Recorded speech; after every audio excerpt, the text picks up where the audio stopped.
मेरे हिसाब से कि मॉडरेट है बजट, मतलब दोनों चीज़ें बैलेंस्ड आया है ऐसा। बट ये है कि स्टॉक मार्केट गिर रहा है, जैसे क्रैश हुआ बजट के दिन। मुझे जो मेजर इम्पैक्ट लगा है वो स्लैब रेट का चेंज का लगा है, जो 4 लाख की इनकम तक ज़ीरो टैक्स हो गया है, एक वो है। और एक जो मेजर इम्पैक्ट आया है वो एसटीटी का आया है, जो ऑप्शंस की ट्रेडिंग पे जो 150% इंक्रीज आया है। मतलब कि टैक्स रेट में चेंज नहीं है, 4 लाख से ऊपर बढ़ गया है, तो जो 1 लाख पर बचेगा उससे अपने जीडीपी भी ग्रोथ हो सकती है, क्योंकि जनरल इकोनॉमी में बेनिफिट ही होगा। दूसरी चीज जो मेजर चेंज आया है वो है कि रेलवे को उन्होंने 2.77 करोड़ रुपीस दिए हैं फॉर द बेटरमेंट, एंड उसी मिडिल क्लास को बिल्कुल भी नहीं देखा गया है। इस बजट में सबसे बड़ा डिसएडवांटेज है कि मैन्युफैक्चरिंग जो पीपल हैं, पर्सन हैं, उनको बिल्कुल भी ओवरलुक नहीं किया गया है इस बजट में। तो देखा कि अगर टैक्स बढ़ गया तो मार्केट में ज़्यादा फ्लक्चुएशंस नहीं आएंगे, क्योंकि वही लोग ट्रेड करेंगे जो एक ओरिजिनल ट्रेडर हैं। बाकी जो बीच में आके हैं, जो फेक ट्रेडिंग करते हैं, उनके कारण अब मार्केट में इतने फ्लक्चुएशंस नहीं आएंगे। तो ओवरऑल देखा जाए तो मध्य प्रदेश के लिए है, अदर देन दैट बिजनेसेस के लिए बहुत ज़्यादा बेनिफिट इस बार हुआ है, लेकिन अगेन मिडिल क्लास के लिए इस बार कुछ इतना बेनिफिशियल नहीं था ये वाला बजट ओवरऑल। वित्त मंत्री निर्मला सीतारमण जी ने बजट पेश किया, आप लोग सीए के स्टूडेंट जी, किस तरह से आप इस बजट को देखती हैं कि ये किस तरह से हितकर होगा या फिर कुछ इसमें आपको खामियां खूबियां क्या नजर आती हैं?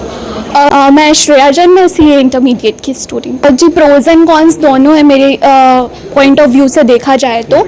कुछ चीज़ें अच्छी भी है तो कुछ बुरी भी है। जैसे मैं एक ट्रेडर के पॉइंट ऑफ व्यू से बोलूँ तो एसटीटी 0.02% से बढ़ा के 0.05% कर दी गई है।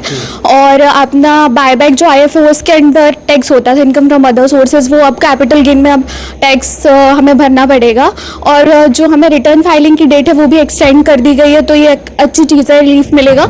और जो फॉरेन इन्वेस्टर्स के लिए रिलीफ दी गई है तो वो भी अच्छा है कि हमारे में फॉरेन इन्वेस्टमेंट बढ़ेगी इंडिया में।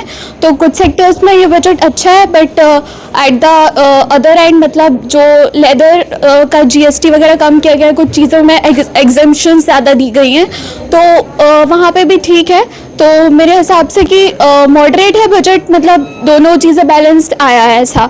बट ये है कि स्टॉक मार्केट गिर रहा है, जैसे क्रैश हुआ बजट के दिन संडे को। हमने देखा कि पहली बार ऐसा हुआ कि हिस्ट्री में पहली बार संडे को वो मार्केट खुला हुआ था, तो क्रैश आया इस वजह से क्योंकि टैक्स रेट्स मतलब जो एसटीटी वगैरह चेंज हो गया है, तो इसलिए हमें क्रैश देखने को मिला।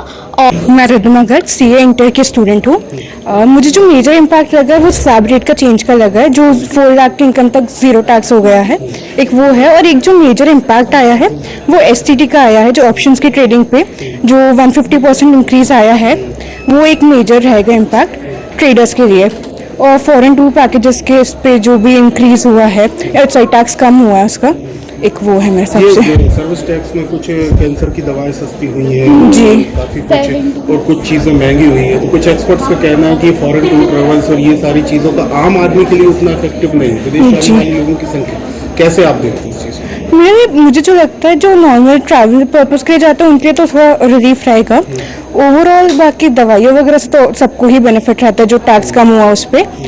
और ओवरऑल बजट मीडियोकर था। As a CA tax limit में जो मध्यम वर्ग के लिए कोई बदलाव नहीं हुआ है, टैक्स की लिमिट जरूर बढ़ाई गई है। पहले लोगों में एक बचत की वृत्ति होती थी जब ये लिमिट कम थी। क्या आपको नहीं लगता कि इससे बचत की वृत्ति भी कम होती है? इस तरह से लिमिट से यदि गवर्नमेंट बढ़ेगी ताकि पैसा मार्केट में आए तो महंगाई पे कंट्रोल रखे, इसकी जगह कुछ गवर्नमेंट को सेविंग के लिए भी कुछ सोचना चाहिए, जैसे पहले 80C के लिए थे प्रोविजन। बट जैसे टैक्सेबल इनकम कम, टैक्स रेट में जो चेंज आया है, 4 लाख तक कोई टैक्स नहीं लग रहा है, तो उसमें वैसे भी लोगों का हटता जा रहा है। जैसे जिनकी इनकम 4 लाख से कम है उनको वैसे भी टैक्स आ ही नहीं रहा उनके ऊपर बर्डन, तो वो एक तरह से सही है। मेरा नाम जानवी शर्मा है, मैं सी इंटरमीडिएट की स्टूडेंट हूँ।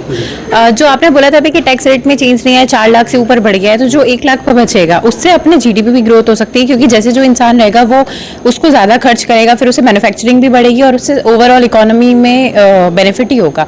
दूसरी चीज़ जो मेजर चेंज आया है वो है कि रेलवे को उन्होंने 2.77 करोड़ रुपीज़ दिए हैं फॉर द बेटरमेंट, एंड उसी के साथ साथ एग्रीकल्चरल में भी 1.63 करोड़ के कुछ लाख करोड़ के अराउंड कुछ दिया है। और उसी के साथ जो डिफेंस है उसका एलोकेशन 15.7%, मतलब अराउंड डेटा वो एग्जैक्ट याद नहीं है, बट डिफेंस में भी नेवल और एयरक्राफ्ट वगैरह के लिए बहुत सारे अपग्रेडेशंस हैं।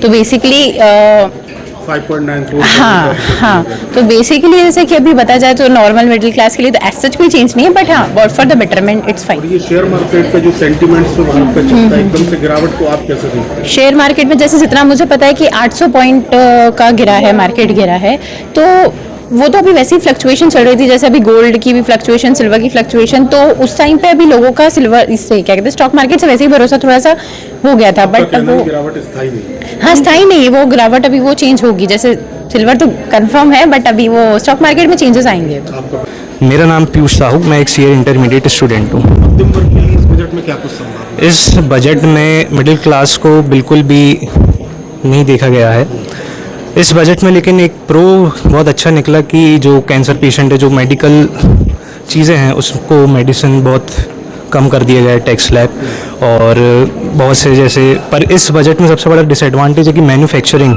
जो पीपल हैं, पर्सन हैं, उनको बिल्कुल भी ओवरलुक नहीं किया गया है इस बजट में, तो खुश नहीं थे बजट से। और इस बजट के आने के बाद जैसे STT 0.2 बढ़ के 0.5 हो गई है, तो जो एक ट्रेडर है उसको बहुत बड़ा नुकसान होगा ट्रेडिंग में। पर यह है कि सरकार को अच्छा लगेगा कि मार्केट अब वर्सेटाइल नहीं होगा। अब जैसे कल देखा गया कि मार्केट सीधे 800 पॉइंट नीचे डिप गिरा, तो अब ये रहेगा कि अगर टैक्स बढ़ गया तो मार्केट में ज़्यादा फ्लक्चुएशंस नहीं आएंगे, क्योंकि वही लोग ट्रेड करेंगे जो एक ओरिजिनल ट्रेडर हैं। बाकी जो बीच में आके हैं, जो फेक ट्रेडिंग करते हैं, उनके कारण अब मार्केट में इतने फ्लक्चुएशंस नहीं आएंगे। तो ये है कि बजट इस बार का बजट 53 लाख करोड़ का था, लेकिन इस बजट में मिडिल क्लास को बिल्कुल भी ध्यान नहीं दिया गया। मेरा नाम रौनक सक्सेना है, मैं CA inter and CMA final में हूँ। Thank you. सब मध्य प्रदेश के निवासी हैं, आप उस तरह से देखते हैं कि MP सरकार ने भी काफ़ी कुछ सेहत के लिए 20,000 करोड़ मांगे थे, काफ़ी कुछ हमारा जो है नल जल योजना का पैसा भी सेंट्रल MP की इकोनॉमी के हिसाब से इस बजट को आप कैसे देखते हैं? मध्य प्रदेश को क्या कुछ बेहतर मिला या फिर नहीं, खाली हाथ? I think Madhya Pradesh, not only Madhya Pradesh but जितने भी आसपास के जितने भी स्टेट्स हैं जहाँ पे मैन्युफैक्चरिंग यूनिट बहुत कम है, तो उस हिसाब से देखा जाए तो मध्य प्रदेश को बहुत ज़्यादा बेनिफिट हुआ है।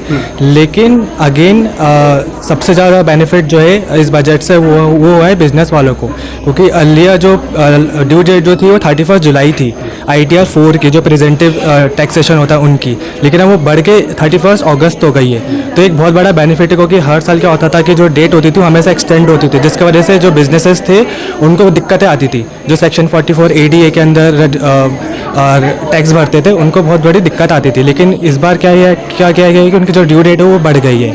तो ये बहुत अच्छा बेनिफिशियल स्टेप लिया है गवर्नमेंट ने।